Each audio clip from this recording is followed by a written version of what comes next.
আসসালামু আলাইকুম রহমতুল্লাহ বরকাতুহু। তে বন্ধুগণ, আশা করি আল্লাহ পাকের রহমতে সকলে সহি সালামত আছেন। তে কবি গাজী আক্কাস আলী ইউটিউব চ্যানেল 017140885009 এর পক্ষ থেকে আপনাদের সকলের প্রতি রইল একান্ত আন্তরিক শুভেচ্ছা ভালোবাসা। তে বন্ধুগণ, এখন আপনাদের সামনে যে বয়ানটা রাখবার চেষ্টা করব, বয়ানটার নাম হলো ডায়াবেটিস রোগীদের পরামর্শ।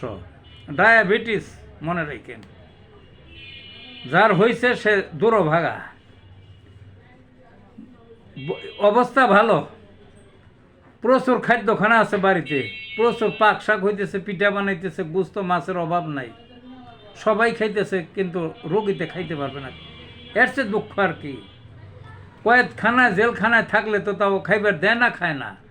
আর এখানে নিজের বাড়িতে পর্যাপ্ত খাদ্য আছে, খাইতে পারে না, নিষেধাজ্ঞা। তাহলে এর চেয়ে আর কষ্ট কি? সেই জন্যে।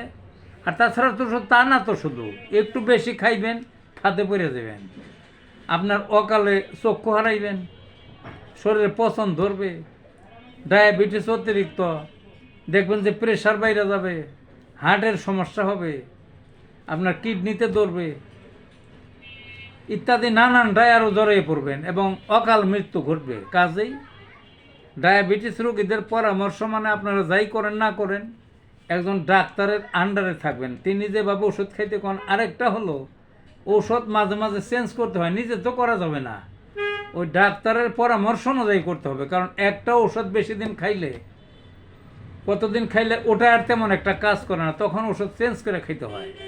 ডাক্তারে কি ওষুধ দেয় সেইটা খাইতে হবে। এইটাই হলো আমার ডায়াবেটিস রোগীদের পরামর্শতে। ভালো থাকুন বন্ধুগণ।